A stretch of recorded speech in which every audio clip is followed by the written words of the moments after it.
All right, this is Luis Sandoval, FightHype.com, here with my man Abner Mares.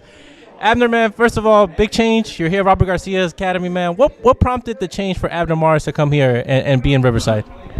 You know what? I've known Robert for many years. He's a great coach, great guy, great person. I've had the privilege of meeting him and knowing him through the amateur career and whatnot. But honestly, the reason I'm here is because his resume, it speaks for itself. You know, the fighters he's had, the talent he's had and he has to this date, speaks highly of him.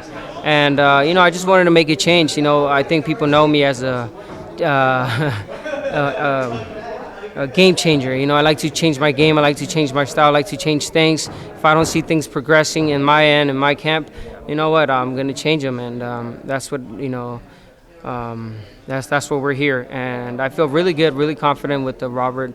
I think his style. You know what? I'm actually going to say it. I'm surprised.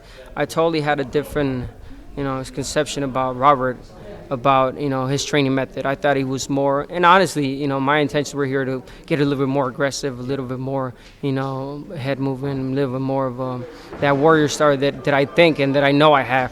But it's like how he says, I got here and he says, Abner, that comes natural to you. Let's work on things that that you need help, doing, which is boxing, defense, and that impressed me. I thought he was going to work with me with the aggression I already had, but it was totally the opposite. So I was really impressed, and I like it so far. Was the Leo Santa Cruz fight an indication for you that something needed to change again, Abner? And when you look back at that fight now, what do you remember the most, or what do you think about? No doubt. It was a fight where I lost. No doubt. It was a close fight, a good fight. I think the fans, were the winners that night, and really good fight. But honestly, I thought I could have done better. It was one of those fights where the game plan did not go as planned, and things didn't go. I didn't do the right indications, the right game plan. It wasn't executed, and knowing that I could do better, and knowing that I could have won that fight, but it happens. You win some, you lose some. God willing, there's faith and hope that we could get a rematch, and with different outcome. And I think that was definitely one of the reasons why we thought that there was a change needed. I think it came to the point where I wasn't listening as much as I needed to from my corner. I take blame in that, but I also needed someone that could push me. I think that shows you already that there's already that comfort zone, between me. There was between me and Clemente that I wasn't seeing him as a coach anymore. I was seeing more of him as a friend, as a good guy, as a guy that has been there for me. But I need someone to push me, someone that could tell me, if Abner, do you throw a jab? I got to throw 1,000 jabs. So I needed that. Abner, you're a multi-division champion. You've been in the big fights. You're a seasoned veteran. What do you feel is next for you at this point? I don't even want to say you have to rebuild for him, but I feel like you're ready for a big fight after this. What is your target for 2016? You know what? Like a hungry, upcoming fighter. I want to become a world champion once again. It's my dream to hold that belt again. I'm getting that hunger back.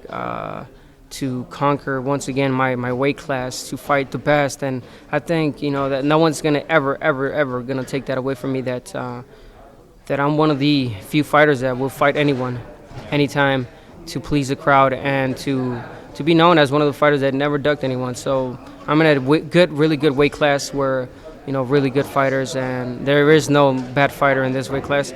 And ultimately, I think my goal is to become a world champion and to fight the best. I want to surpass this fight. Obviously, come out victorious against Fernando Montiel, a great fighter, seasoned fighter, tremendous, puncher, good, ultimately good fighter, and hopefully get a rematch. If not, Gary Russell. I believe Gary Russell's fighting the undercard.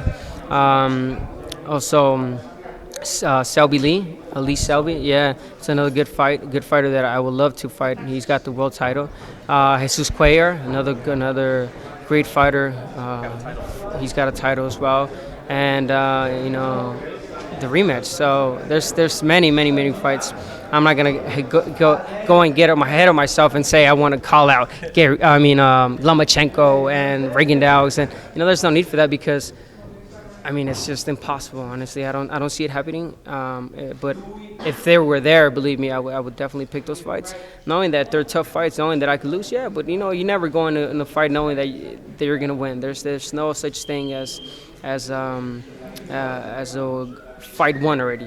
You got to go in there and fight. So I'm one of the few fighters that will fight anyone, and hopefully this year, 2016, I become world champion once again.